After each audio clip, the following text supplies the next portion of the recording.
En mi fiesta de graduación, papá dijo, no merecías este éxito, tu hermana sí. Levanté mi copa con orgullo y dije, genial, entonces ella puede pagar tus facturas también. Y entonces todo cambió. Lo dije con una sonrisa. Calmada, controlada. El tipo de sonrisa que le ofreces a alguien que finalmente ha dejado claro que nunca estuvo de tu lado. Hubo un silencio atónito después de que levanté mi copa.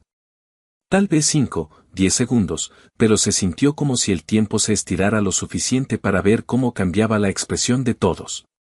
Las risas murieron, el tintineo de los tenedores contra los platos se detuvo, y mi padre, todavía sosteniendo una cerveza medio vacía, parpadeó como si no estuviera seguro de lo que acababa de escuchar.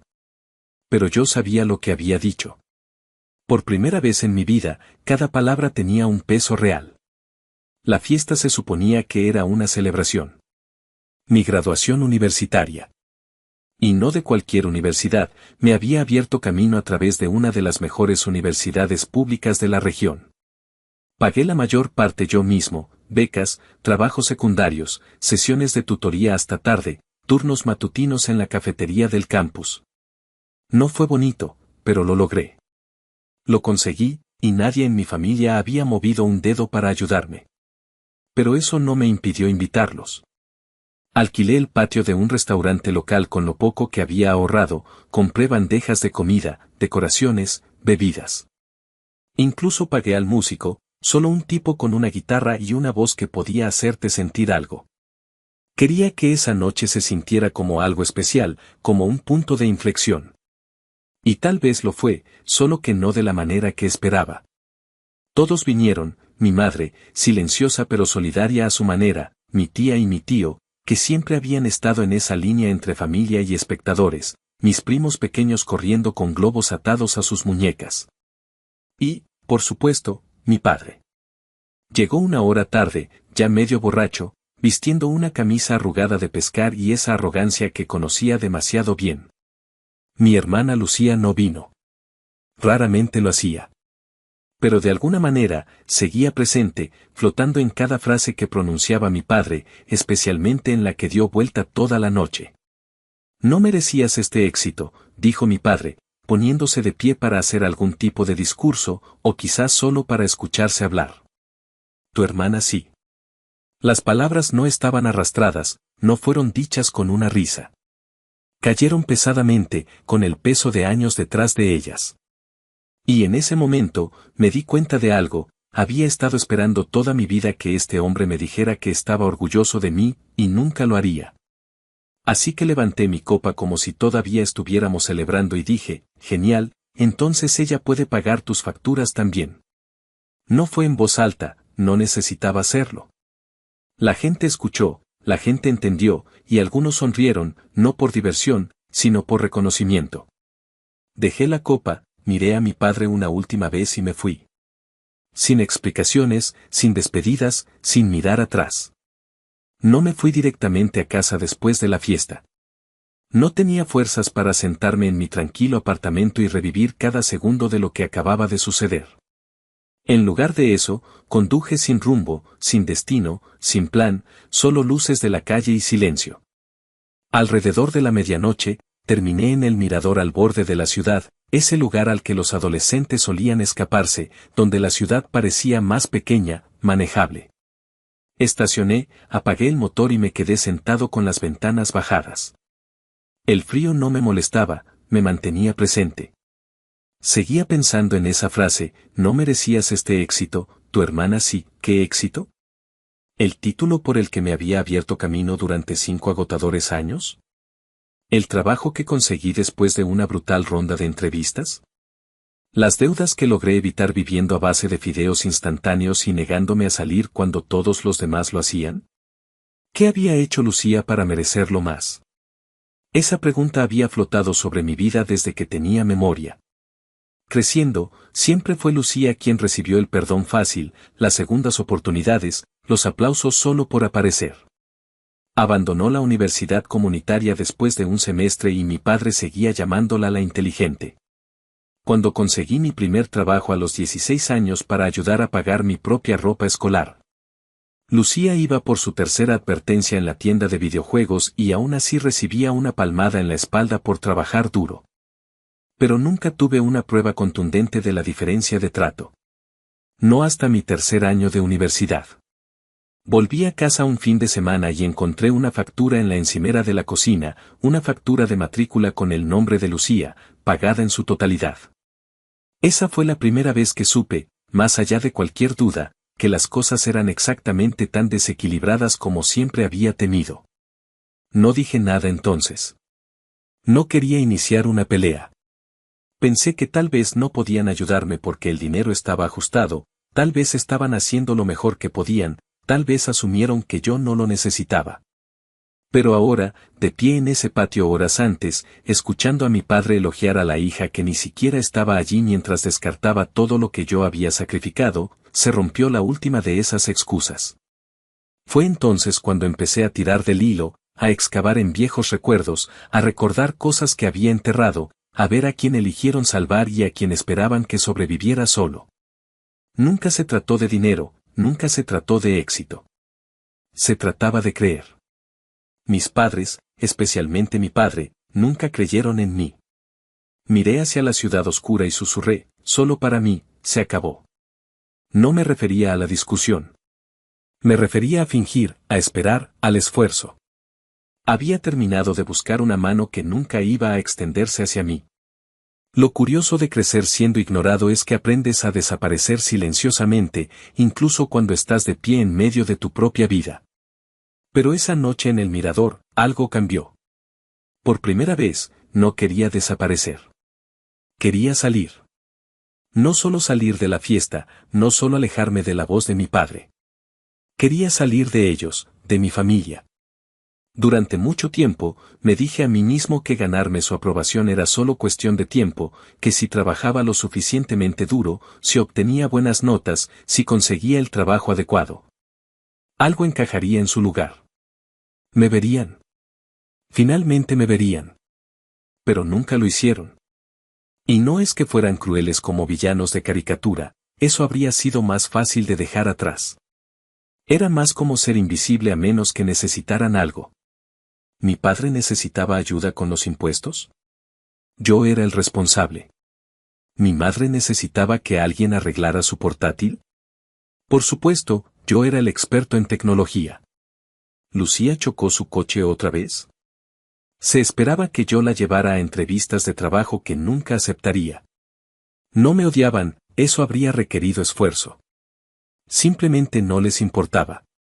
Esa realización estuvo hirviendo a fuego lento durante unos días después de la fiesta. No respondía a los mensajes ni a los correos de voz. Mi tía me escribió por Facebook diciendo que mi padre no era el mismo esa noche, que no lo decía en serio. Mi madre dejó un mensaje de voz diciendo, por favor, no dejes que un momento arruine todo. Pero no fue un momento. Fueron todos los momentos. Los pequeños comentarios a lo largo de los años. La forma en que le decían a Lucía que estaba encontrándose a sí misma cuando fracasaba, pero me decían a mí que madurara cuando luchaba.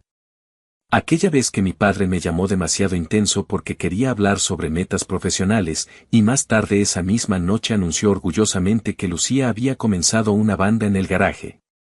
Una banda que nunca dio un solo concierto.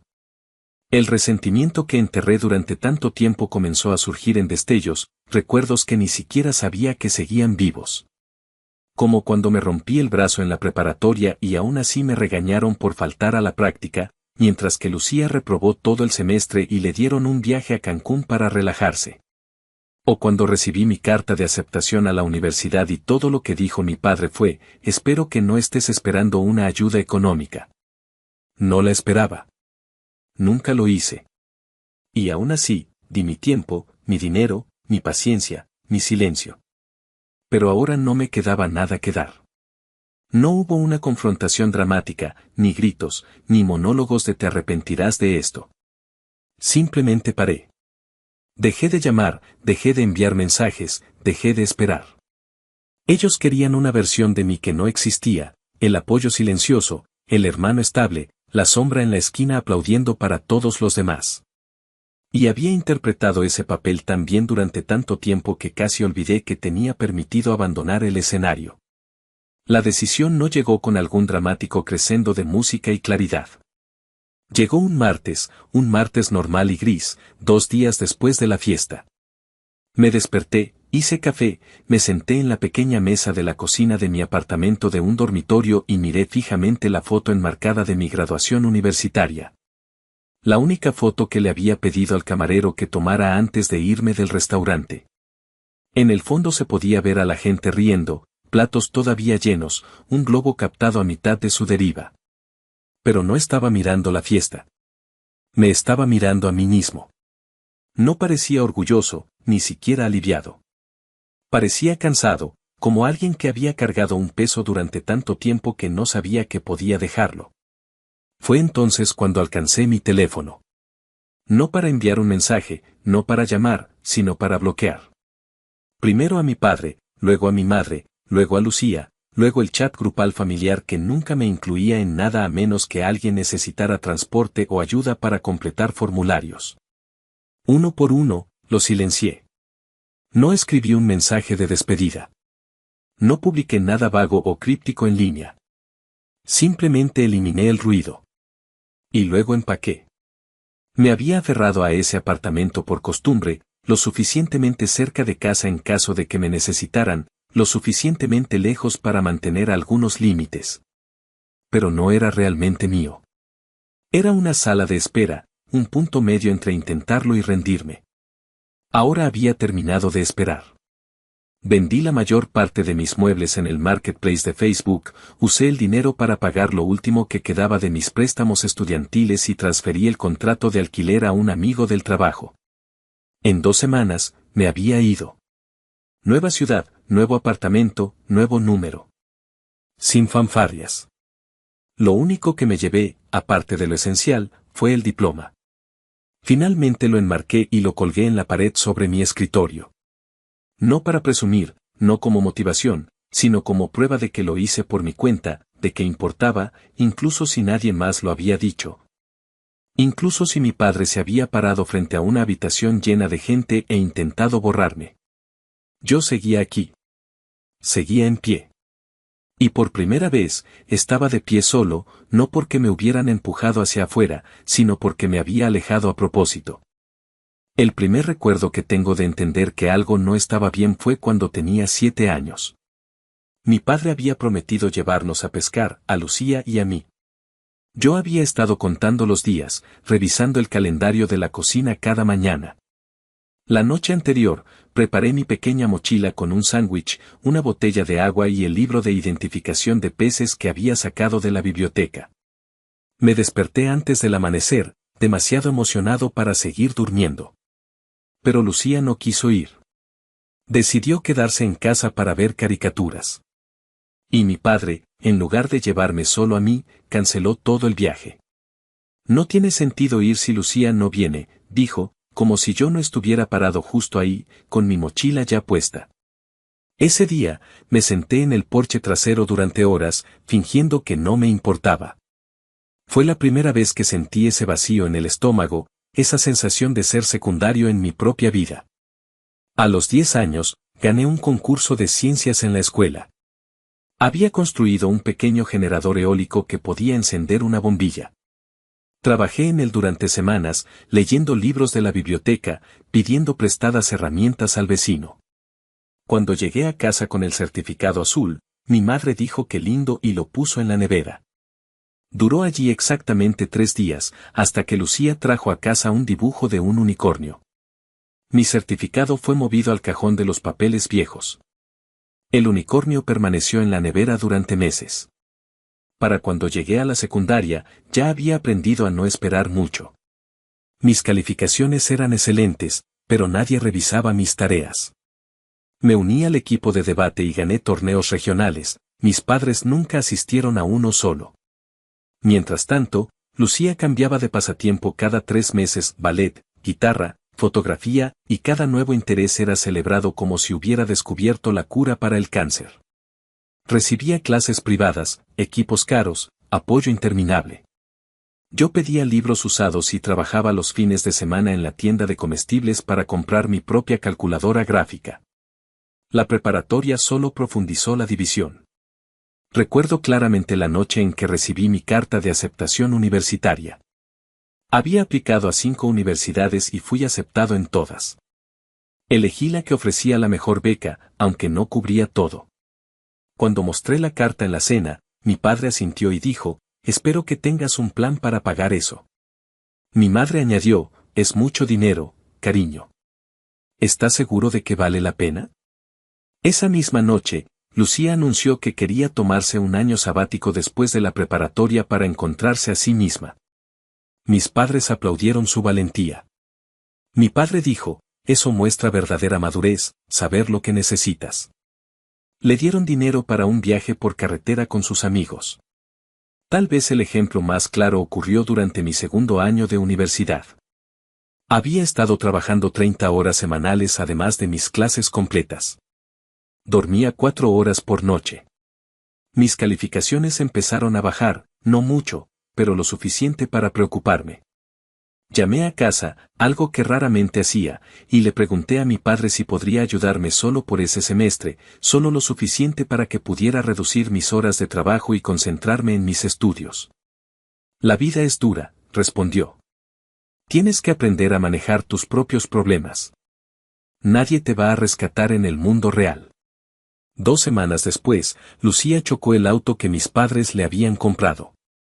No era la primera vez. Estaba conduciendo después de beber en una fiesta. Nadie resultó herido, pero el auto quedó destrozado.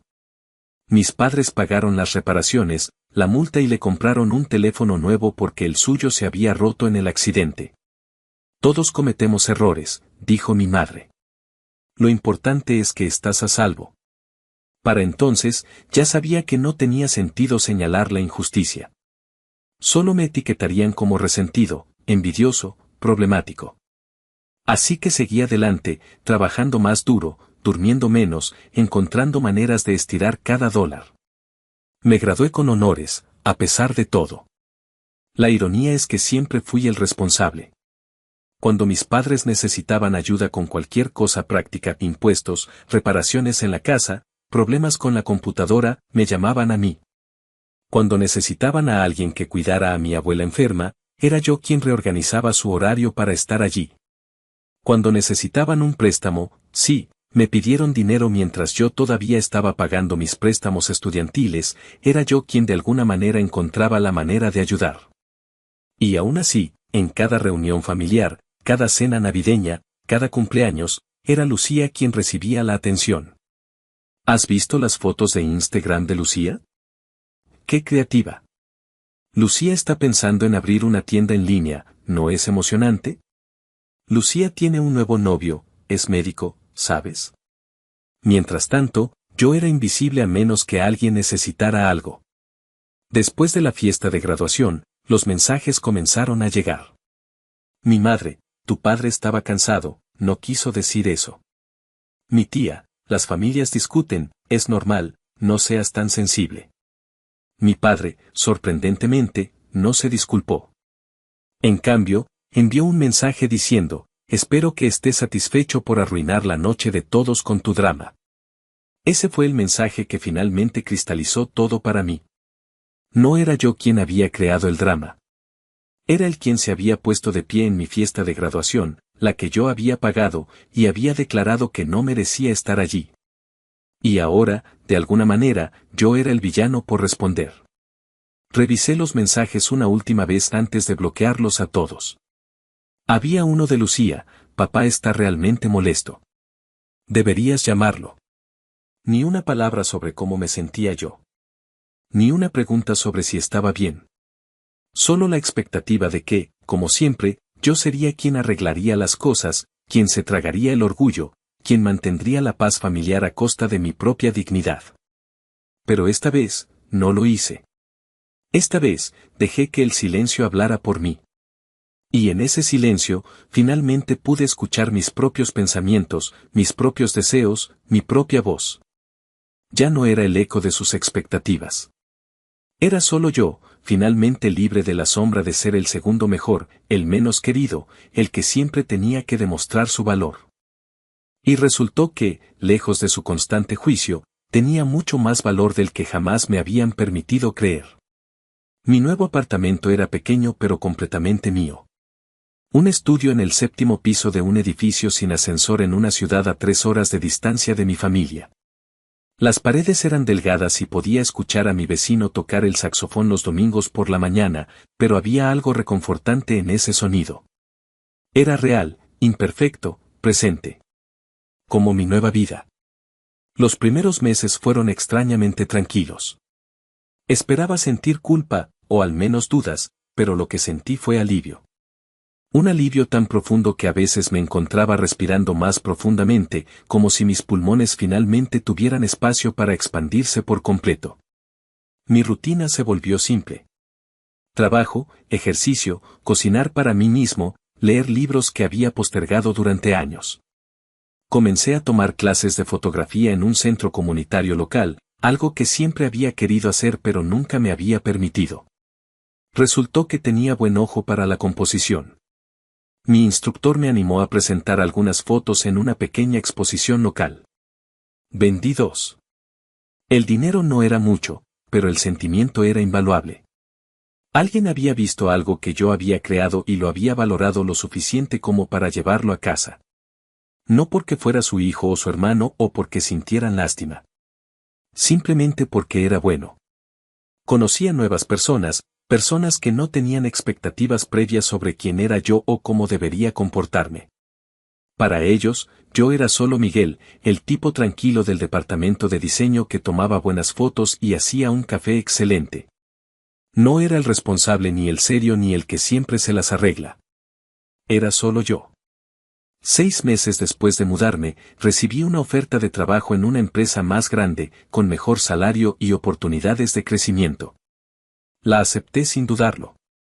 No tuve que consultar con nadie, no tuve que considerar cómo afectaría a mi familia, no tuve que preocuparme por estar demasiado lejos en caso de que alguien necesitara un favor. Solo tomé la decisión que era mejor para mí. Fue entonces cuando me di cuenta de cuánto había estado limitando mis propias oportunidades para mantenerme disponible para personas que rara vez estaban disponibles para mí. Por supuesto, no todo fue fácil. Había días en que el silencio en mi teléfono era ensordecedor. Cumpleaños que pasaron sin mensajes. Navidades que celebré con amigos en lugar de familia. Y a veces, en momentos aleatorios, esperando en la fila del supermercado, o despertando en medio de la noche, me preguntaba si había sido demasiado drástico.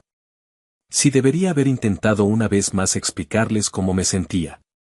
Pero entonces recordaba la expresión en la cara de mi padre cuando dijo que yo no merecía mi éxito. Recordaba todas las veces que había intentado, a lo largo de los años, ganarme un lugar en mi propia familia. Y sabía que había tomado la decisión correcta. Un año después de la fiesta de graduación, recibí un correo electrónico de mi madre. Había encontrado mi dirección de trabajo en LinkedIn. El mensaje era breve: tu padre está en el hospital. Tuvo un ataque al corazón. No es grave, pero pensé que debería saberlo. Leí el mensaje varias veces, esperando sentir urgencia, pánico, la necesidad de correr a su lado. Pero lo que sentí fue una preocupación distante, como la que sentirías por un conocido. Le respondí, preguntando por los detalles, asegurándole que esperaba que se recuperara pronto. No ofrecí visitarlo. No pedí el número de habitación. No reorganicé mi vida para estar allí. Mi madre respondió con actualizaciones ocasionales. Mi padre se estaba recuperando. Lucía había volado desde donde sea que estuviera viviendo ahora para estar con él. Estaban todos juntos como familia. El mensaje implícito era claro: estaban todos juntos, excepto yo. Y por primera vez, eso estaba bien. No era mi responsabilidad completar su imagen familiar. 3 meses después, recibí otro correo. Esta vez de mi padre. Tu madre me dio tu correo. Espero que estés bien. Las cosas han sido diferentes desde que te fuiste. No había disculpa. No había reconocimiento de lo que había dicho o hecho. Solo una vaga referencia a que las cosas eran diferentes. Como si mi ausencia fuera simplemente un cambio en el clima familiar, no el resultado de años de negligencia y favoritismo. Le respondí con cortesía pero firmeza.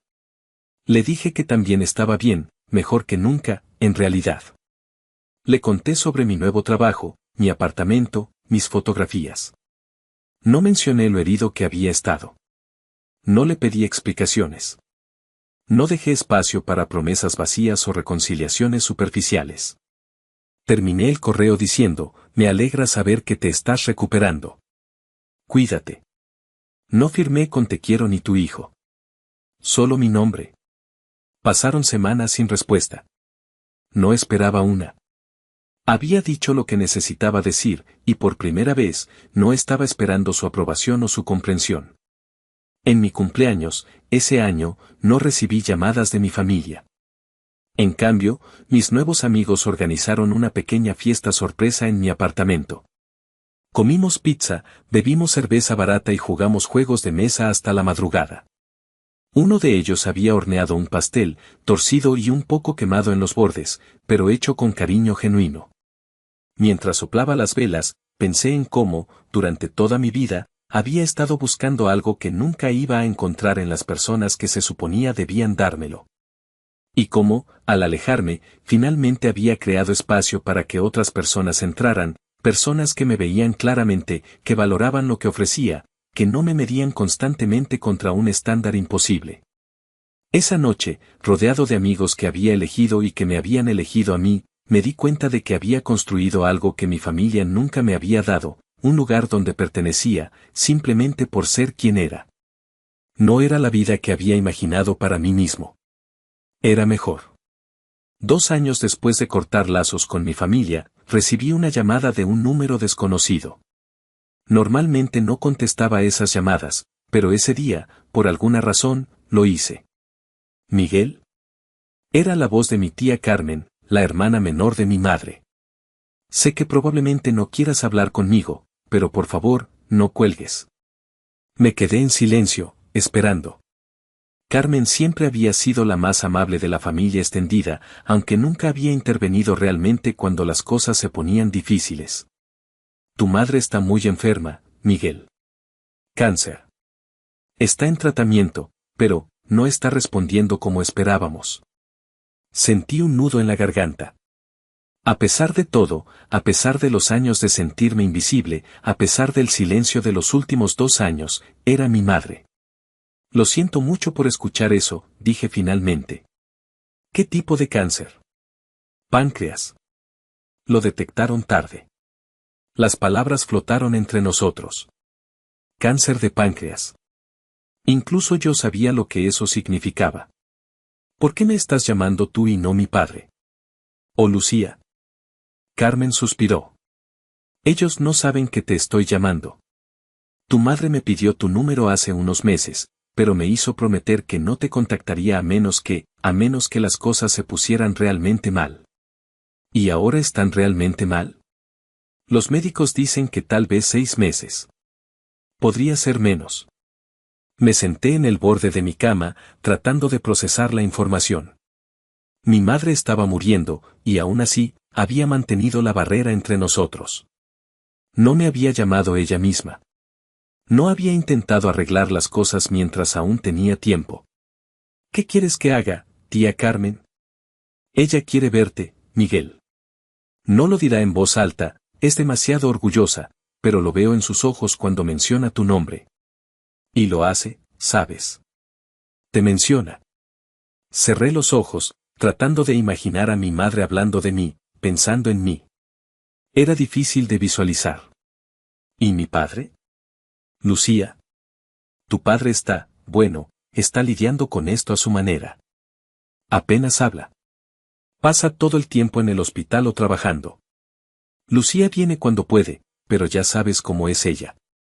Está en Nueva York ahora, con algún nuevo novio, algún nuevo proyecto. Viene por unos días y luego desaparece por semanas. Típico, pensé, pero me abstuve de decirlo. ¿Cuándo? Pregunté finalmente. ¿Cuándo qué? ¿Cuándo debería ir? Hubo una pausa, como si Carmen no hubiera esperado que aceptara tan fácilmente. Este fin de semana, si puedes. Está teniendo días buenos y malos. Mejor no esperar demasiado. Acordamos los detalles. Me quedaría en un hotel, no en la casa familiar. Carmen me recogería en la estación de tren. Me dio el número de habitación del hospital y los horarios de visita. Cuando colgué, me quedé sentado por un largo tiempo, mirando por la ventana de mi apartamento. La vida que había construido en los últimos 2 años parecía sólida, segura. Tenía amigos, un trabajo que disfrutaba, incluso había comenzado a salir con alguien, aunque era demasiado pronto para saber si funcionaría. La idea de volver a casa, de sumergirme nuevamente en todas esas viejas dinámicas, me revolvía el estómago. Pero era mi madre. Y se estaba muriendo. El viaje en tren fue surreal. Cada kilómetro que me acercaba a mi ciudad natal parecía devolverme a una versión anterior de mí mismo.